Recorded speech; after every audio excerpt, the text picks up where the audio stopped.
हमारे educational channel Bajrang studies में आप सभी का स्वागत है। दोस्तों, पिछली वीडियो में हमने वाच्य परिवर्तन के कुछ उदाहरण पढ़े थे जो कर्तृवाच्य और कर्मवाच्य से संबंधित थे।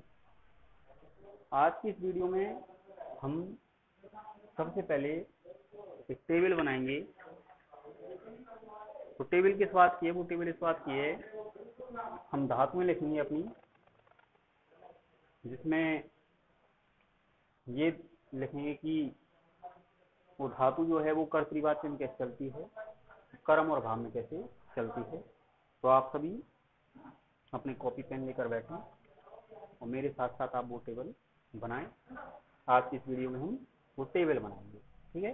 तो आप अपनी कॉपी लीजिए और इस तरह से मेरे साथ साथ एक टेबल बनाइए, जिसमें आप इस तरह से लिखें, ऊपर हेडिंग डालें।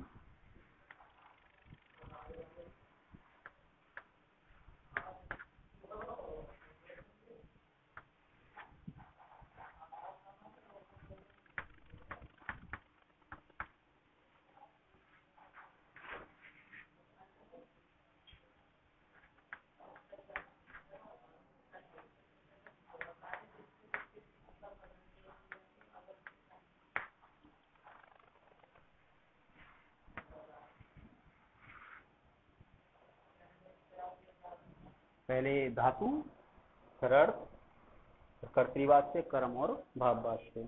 कर्तृवाच्य में अलग चलेगी, कर्म और भाव में बिल्कुल एक जैसे चलेगी, ठीक है। तो आप साथ साथ लिखें मेरे। जैसे धातु है हमारी पठ, पठ का अर्थ क्या होता है? पढ़ना।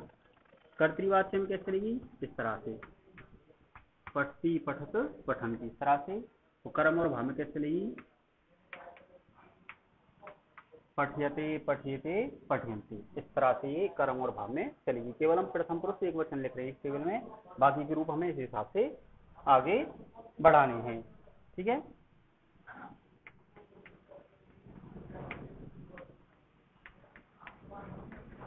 तो आप साथ साथ लिखते रहें।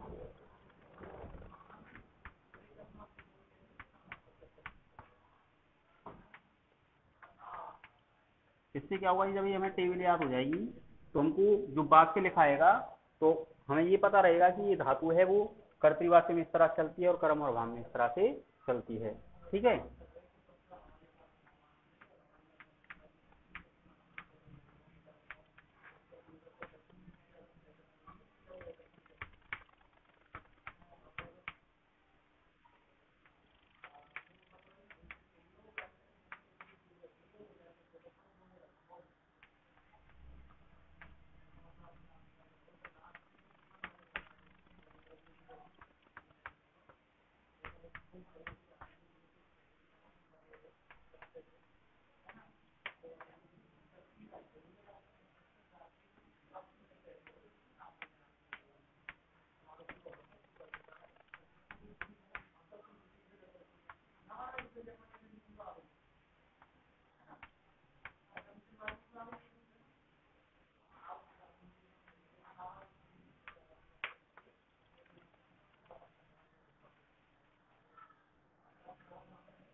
तो ये टेबल है, आपको ये टेबल याद करनी है पूरी,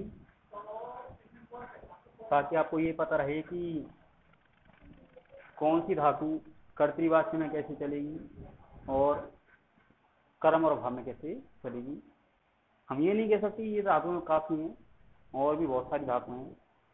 तो आपका जो पेज है, तो आपकी जो उस पेज में जगह खाली रह गई है, तो आप उस जगह को खाली रहने देना, ताकि मान लीजिए कोई उदाहरण हम पढ़ते हैं और उस उदाहरण में मान लो इनमें से वो धातु नहीं है, तो आप उस पन्ने में, उस टेबल में उस धातु को फिर से उतार लें।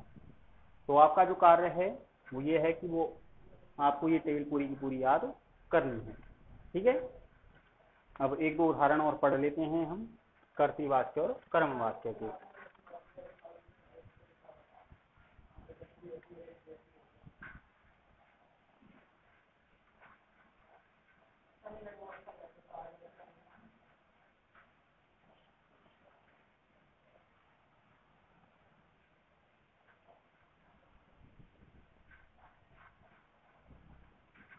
हमारे पास उदाहरण है,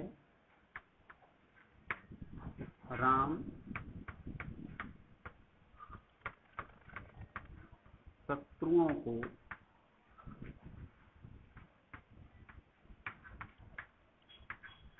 मारता है। क्या है? राम शत्रुओं को मारता है। इस वाक्य में कर्ता कौन है? राम। कर्म है शत्रुओं को, क्रिया है मारता है। इसका मतलब है ये जो वाक्य बनेगा ये कर्म वाच्य और कर्तृवाच्य में बनेगा, भाव वाच्य में नहीं बनेगा। क्यों नहीं बनेगा? क्योंकि इस वाक्य में क्या आ गया? कर्म आ गया। ठीक है, एक बार फिर से आपको बता देता हूँ, पहले बताया था कि हमारे पेपर में संस्कृत में आएंगे और हमें संस्कृत में ही वाक्य परिवर्तन करने हैं। अभी हम हिंदी से सीख रहे हैं, आगे हम संस्कृत से संस्कृत सीखेंगे। इसका एक फायदा ये है कि हमको हिंदी से संस्कृत बनाना थोड़ा सा आ जाएगा। ठीक है, तो पहले हम इसका कर्तृवाच्य बनाते हैं। कर्तृवाच्य का नियम है कि कर्तृवाच्य में कर्ता प्रधान होता है, और जब कर्तृवाच्य के हम वाक्य बनाते हैं तो कर्ता में लगाते हैं हम प्रथमा विभक्ति। कर्ता है हमारा राम, कितने हैं? एक। इसका मतलब है प्रथमा विभक्ति का एक वचन। राम के रूप बोले तो प्रथमा एक वचन में क्या आता है? राम है। कर्म में लगाते हैं द्वितीय विभक्ति, कर्म है शत्रुओं को, कितने हैं? बहुत सारे। इसका मतलब है द्वितीय विभक्ति का बहुवचन। अब शत्रु के रूप किसके समान चलेंगे? गुरु के समान। गुरु गुरु बोले कहां तक? द्वितीय के बहुवचन तक। तो गुरु गुरु गुरवः, गुरुन गुरु गुरुन, ये बनेगा हमारा शत्रुन। क्रिया जो होगी वो होगी कर्ता के अनुसार। कर्ता कौन है हमारा? राम। कौन से पुरुष में आएगा? प्रथम में। कौन से में? प्रथम में। क्यों? क्योंकि मध्य में क्या आता है? त्वम युवाम यूयम, और उत्तम में एमावाम वयम। ये कौन से में आएगा? प्रथम पुरुष में। एक ही है तो प्रथम पुरुष एक वचन। मारने की धातु होती है हन, और हन के रूप से लाए तो प्रथम के एक वचन में, प्रथम पुरुष के एक वचन में क्या आता है? हन की। ठीक, अब इसका बनाते हैं हम कर्म वाक्य। कर्म वाक्य में कर्म प्रधान होता है, और जब हम कर्म वाक्य के वाक्य बनाते हैं तो कर्ता में लगाते हैं हम तृतीया विभक्ति। कर्ता कौन है हमारा? राम। कितने हैं? एक। इसका मतलब है तृतीय विभक्ति का एक वचन। राम है रामौ रामः, रामम रामौ रामान, रामेण। तृतीय के एक वचन में क्या आता है हमारा? रामेण। कर्म में लगाते हैं प्रथमा विभक्ति। कर्म क्या है हमारा? शत्रुओं को, कितने हैं? बहुत सारे। इसका मतलब है प्रथमा का बहुवचन। रूप किसके समान? गुरु के समान। गुरु गुरु गुरवः, ये बनेगा हमारा शत्रवः। क्रिया जो होगी वो होगी कर्म के अनुसार। कर्म क्या है हमारा? शत्रु। कौन से पुरुष में आएगा? प्रथम पुरुष में। क्यों? क्योंकि मध्यम पुरुष में क्या आता है? त्वम युवाम यूयम, और उत्तम में अहमावाम वयम। तो ये कौन से में आएगा? प्रथम में। बहुत सारे हैं तो इसका मतलब है प्रथम पुरुष का बहुवचन। अब रूप कौन से चलेंगे हमारे? आत्मने पद वाले। आत्मने पद के रूप में चलते हैं असे एते अंते, असे एथे अद्वे, ए आवहे आमहे। धातु कौन सी है मारने की? हन। हन के रूप में चलते हैं हनियते, हनियते, हनियंते। प्रथम पुरुष के बहुवचन में क्या आएगा? हनियंते। तो इसका क्या बन गया हमारा? कर्म वाक्य। एक उदाहरण और देखते हैं।